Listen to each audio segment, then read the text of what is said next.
Bonjour à tous, je suis Aïcha Boursas, professeure de français au collège Halima Sadia, Académie régionale d'éducation et de formation Layoun Saqia al-Hamra. Chers élèves, je suis ravie de me retrouver encore une fois avec vous pour entamer une nouvelle séquence dans notre programme. Ça serait donc la dernière séquence de la deuxième période, la séquence numéro 6, pendant laquelle nous allons découvrir ou travailler sur la description d'un objet qui sera bien évidemment intégré dans une narration. Comme on a vu pour les autres séquences, à savoir la description d'un lieu, d'une personne, la description d'un animal, nous allons d'abord produire la description, ensuite l'insérer dans le récit. Donc, bien évidemment, comme vous avez eu l'habitude de faire en classe, on commence notre séquence par une leçon de lecture. Donc, nous allons voir un texte descriptif dans lequel on décrit un objet ou des objets. Avant de commencer, j'aimerais bien vous faire un rappel sur l'intérêt de la description dans le récit. Donc, ça sert à quoi une description dans le récit? Donc, vous savez très bien que le narrateur peut faire une pause, peut s'arrêter à n'importe quel moment pour se livrer à des descriptions. Alors, ils servent à quoi? Premièrement, ils peuvent créer un effet de réalité. Donc, ils peuvent avoir un rôle de donner de la réalité, de la véridicité au récit. Donc, quand je décris, par exemple, un lieu avec beaucoup de précision ou encore une personne, on a l'impression que ce qui est raconté est vrai et inspiré de la réalité. La description peut avoir aussi un effet d'imagination, dans la mesure où il permet au lecteur d'imaginer avec précision ce qui est décrit, donc la personne, l'animal, l'objet, etc. Ça peut aussi avoir ou créer un effet de suspense ou d'attente. Lorsque le narrateur s'arrête, donc suspend la narration à un moment et fait attendre le lecteur, il crée ici un effet de suspense et d'attente. Bien, on peut donc passer à notre texte de départ. Donc le voilà. Observons le texte et cherchons premièrement le nom de l'auteur et la source. Donc le texte est écrit par Abdelkarim Chinkou. Donc c'est un journaliste marocain d'expression qui écrit le plus souvent en français. Donc c'est tiré de la revue Médina, le numéro avril 2002. Donc Médina, c'est une revue marocaine d'expression française qui a cessé de paraître à partir de 2009. Bien, observons d'abord le titre. Donc les accessoires athées. Donc le titre, c'est les accessoires athées. Donc de quoi s'agit-il? Donc vous allez le retrouver dans l'image. Alors regardez l'illustration. Ça représente quoi? Donc nous avons, donc, quels sont ces accessoires athées? On a d'abord les verres, comme c'est bien apparent dans l'image, les verres. Ensuite, on a le plateau. Et la théière. Donc, ce sont les trois objets figurant dans l'image. Donc, on peut formuler une hypothèse de lecture. On peut dire que dans le texte, on va assister peut-être à la description de ces accessoires servant à la préparation du thé, le thé marocain à la menthe, bien évidemment. Bien, je fais une première lecture. Alors, essayez de suivre sur l'écran. Ce jour-là, nous étions chez Tante Assia, une amie marocaine. Après le déjeuner, elle nous offrit un verre de thé à la menthe. Au bled, nous buvons 2 à 3 verres par jour, disait-elle. C'est la tradition. Donc, qu'est-ce qu'on veut dire ici avec le bled? Donc, c'est le pays d'origine. C'est bien sûr le Maroc pour elle. Et elle avait préparé et servi dans des accessoires typiquement marocains. Le plateau avait une forme ovale, fabriqué entièrement en argent massif. Il avait 2 anses de bois de chêne. Sa surface était décorée de motifs floraux allant jusqu'à la bordure incurvée. Donc, que signifie l'adjectif incurvé, c'est plutôt d'abord les anses pour un objet. Donc, il avait des anses massifs. Donc, les anses, ce sont les deux poignées dont on sert pour saisir ou pour porter un objet, un plateau, une théière, une casserole ou autre. Donc, c'est une poignée recourbée, saillante de certains ustensiles de cuisine. Donc, je continue. Donc, allons jusqu'à la bordure incurvée. Donc, l'adjectif incurvé signifie qu'il est courbé dans les extrémités. Il a les extrémités qui ont la forme courbe. L'objet qui m'avait impressionné était la théière. Donc, c'était la théière. Une superbe théière en acier inoxydable.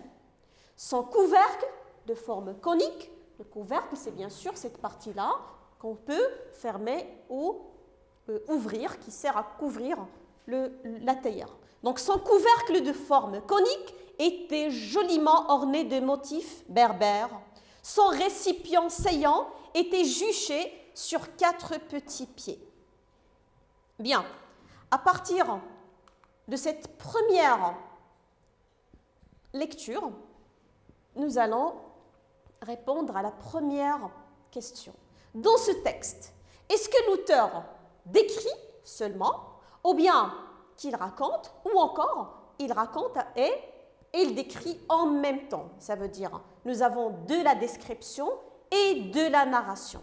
Donc, revenons un peu au texte. Voilà, donc comme vous pouvez le remarquer, dans le premier paragraphe, nous avons l'indicateur de temps, ce jour-là. On a aussi un verbe conjugué au passé simple, donc, et puis il y a un narrateur. Il y a un narrateur qui raconte. On va donc conclure que la première partie est de la narration, que nous avons de la narration au début. Après, nous avons assisté à la description, donc vous avez l'emploi de l'imparfait, les moyens de caractérisation, les adjectifs et les phrases relatives, etc. Bien, alors je cherche encore les questions. On va essayer de délimiter les deux parties. Donc ça commence où la narration et ça s'arrête où? De même pour la description. Alors, la narration, ça commence par le début, ce jour-là. Et ça se termine, bien sûr, là. Donc, il l'avait préparé et servi dans des accessoires typiquement marocains. Et dans la deuxième partie, ça veut dire le deuxième et le troisième paragraphe, l'auteur dresse des descriptions. Alors, on va dire que nous avons narration. Donc, je le mets là. Donc, je vais mettre la narration et description.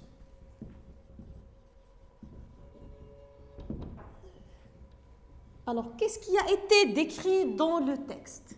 Qu'est-ce que nous avons décrit dans le texte? Nous avons décrit des objets. Description, donc j'ajoute ici description d'objets. Description d'objets. Quels sont alors les objets décrits dans le texte? Donc, au début du premier paragraphe, nous avons le plateau. Le paragraphe suivant commence par, donc l'objet qui m'avait impressionné, etc., c'était la théière. Donc, nous avons la description de deux objets, à savoir le plateau et la théière. Le plateau et la théière. Ce sont donc les deux objets décrits dans le texte. Ce sont des accessoires servant à la préparation du thé marocain. Alors, on va voir les autres questions. Donc, nous avons relevé les objets décrits. On va chercher maintenant, dans le texte, les caractéristiques attribuées pour chaque objet. Donc, voilà. Donc là, vous avez uniquement la partie qui correspond à la description. Commençons par la description du plateau. Donc, le plateau avait une forme ovale. Donc, je vais noter ovale. Donc, le plateau, je note la forme ovale. Il est fabriqué entièrement en argent massif. Donc, vous avez le complément de nom, argent massif. Je continue. il avait 2 anses de bois de chêne. Donc je vais mettre là, anse de bois de chêne. Donc bois de chêne, c'est le type d'un bois tiré de l'arbre de chêne destiné à la fabrication de meubles. Il avait 2 anses de bois de chêne, sa surface était décorée de motifs floraux. Donc je mettrai surface décorée, je mets 3 points de suspension, donc surface décorée de motifs floraux, ça veut dire qu'ils représentent des fleurs, allant jusqu'à la bordure incurvée. Donc vous avez bordure caractérisée par l'adjectif incurvé. Donc bordure incurvée. Passons à l'objet suivant. Donc l'objet qui m'avait impressionné était la théière argentée. La théière argentée. Donc je vais mettre l'adjectif là. Donc argenté. Donc c'est un adjectif de couleur tiré du métal argent, donc sous forme d'un participe passé bien sûr. Une superbe petite théière en acier inoxydable. Donc je vais mettre petite et en acier. Donc l'acier, c'est bien sûr un métal dur qu'on utilise à la fabrication d'ustensiles de cuisine, de couverts, etc. Son couvercle de forme conique. Son couvercle de forme conique qui a la forme d'un cône. Donc je la mets ici. Donc son en argent, en acier. Oui, couvercle. Son couvercle de forme conique. Ensuite, on a plutôt donc joliment orné, donc vous avez un adverbe orné de motifs berbères. Son récipient. Son récipient. Saillant, grand par rapport aux autres, était juché sur 4 petits pieds. Donc je mettrai les petits pieds.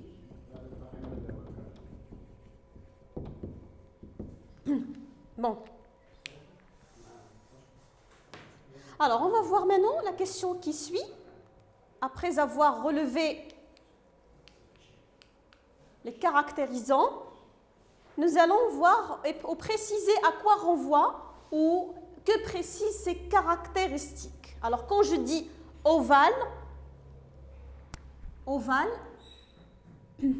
et petite, donc ici je parle de la forme. Je décris la forme, donc la forme du plateau. Donc, il est ovale. Et là, la forme ovale, ça veut dire la forme qui rappelle l'œuf ou bien les œufs. Donc, quand je dis en argent ou bien en acier, c'est la matière utilisée pour la fabrication de ces objets. Donc, je mettrai matière. Ensuite, on a anse, surface et bordure. Ce sont bien évidemment les parties qui composent ces objets. Alors, pour la théière, on a couvercle, récipient et petit pied. Ce sont les parties de la théière. Ensuite, on a ici l'adjectif argenté, donc qui décrit la... Alors, si vous me permettez, je vais effacer. Voilà. Alors là, c'est la couleur. C'est la couleur. Donc, on a décrit alors la couleur de ces objets, leur forme, la matière et les parties. Ce sont les principales parties, ce sont les principaux éléments à décrire dans la description d'un objet. Bien. Donc, vous avez donc d'autres questions auxquelles nous allons répondre ensemble. On va donc revenir dans le texte, un retour en arrière, pour chercher l'objet apprécié par l'auteur. Donc, l'auteur a décrit le plateau, ensuite la théière, et on va voir quel est l'objet qu'il avait apprécié, qu'il a aimé le plus et ensuite on va chercher ce qui le montre. Donc le texte est le suivant. Donc si vous faites attention, la description de la théière a commencé par le verbe impressionner. L'objet qui m'avait impressionné. Donc là, ce verbe montre que l'auteur avait apprécié la théière. Donc il a utilisé le verbe impressionner.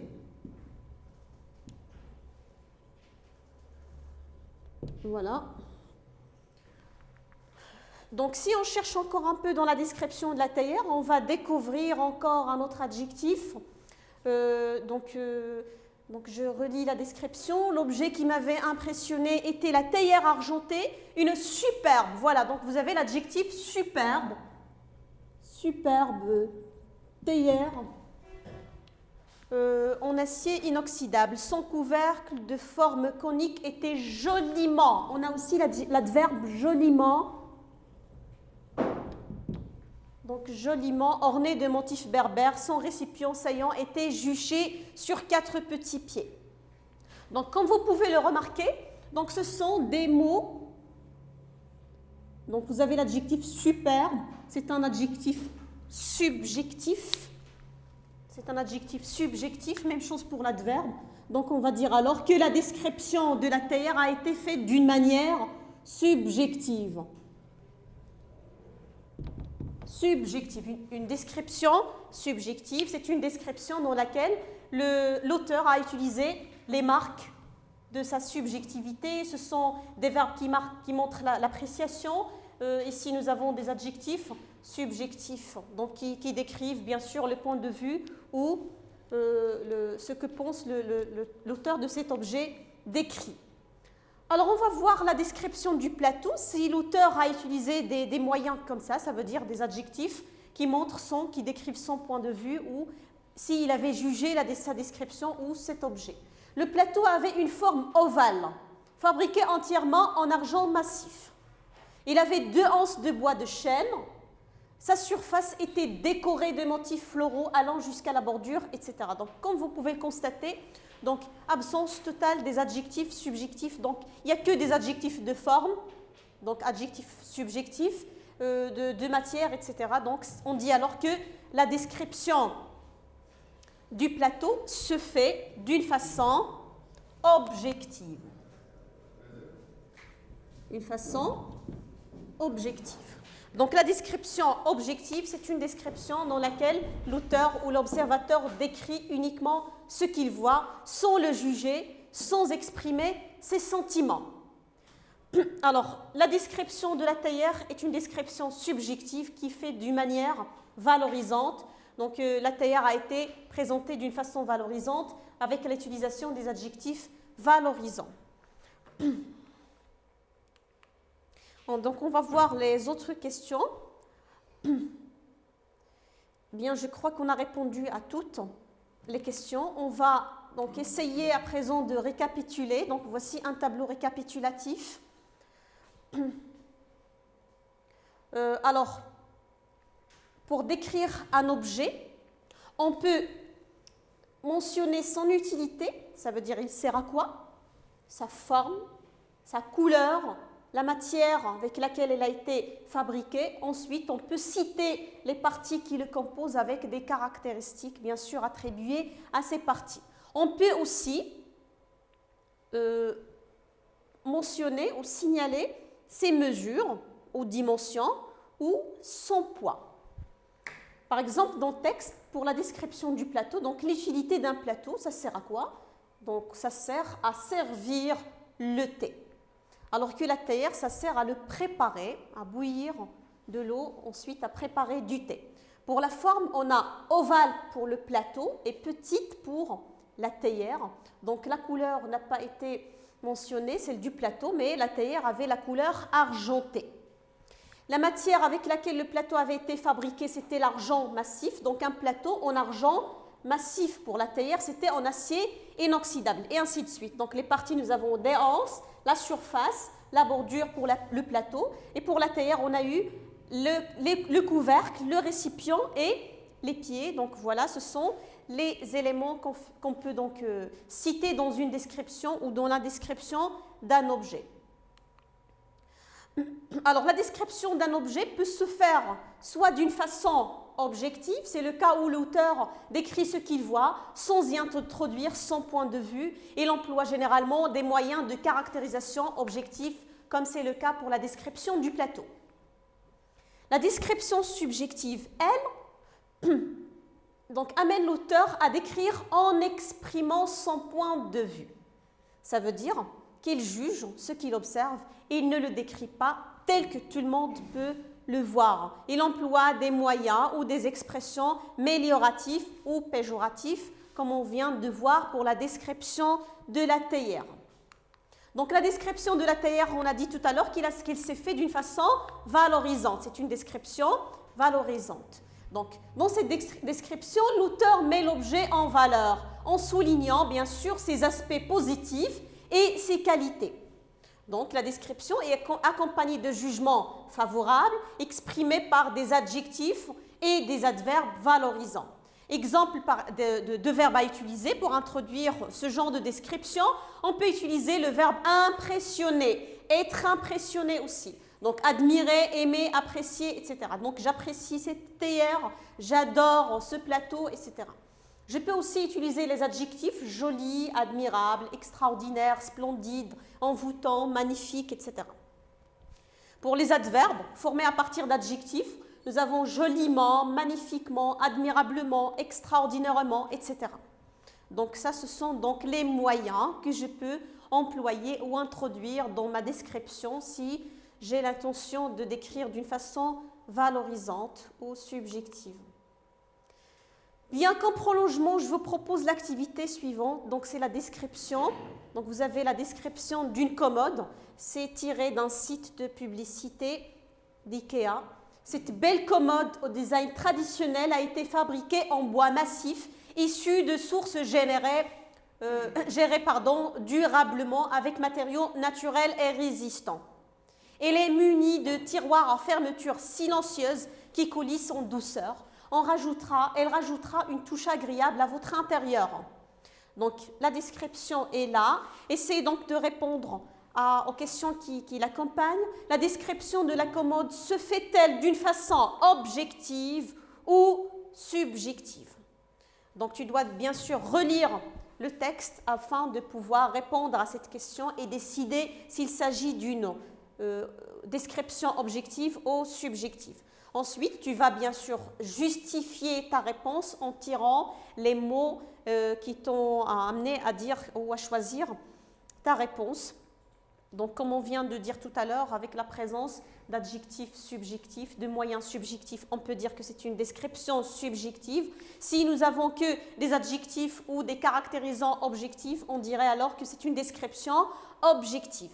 Donc, dernière question, est-ce une description valorisante ou dévalorisante? Donc, je vais répondre à cette question dans le cas où il s'agit d'une description subjective. Donc, je vais dire que si l'auteur apprécie ce qu'il décrit ou pas, donc en le mettant en valeur ou bien en le dévalorisant.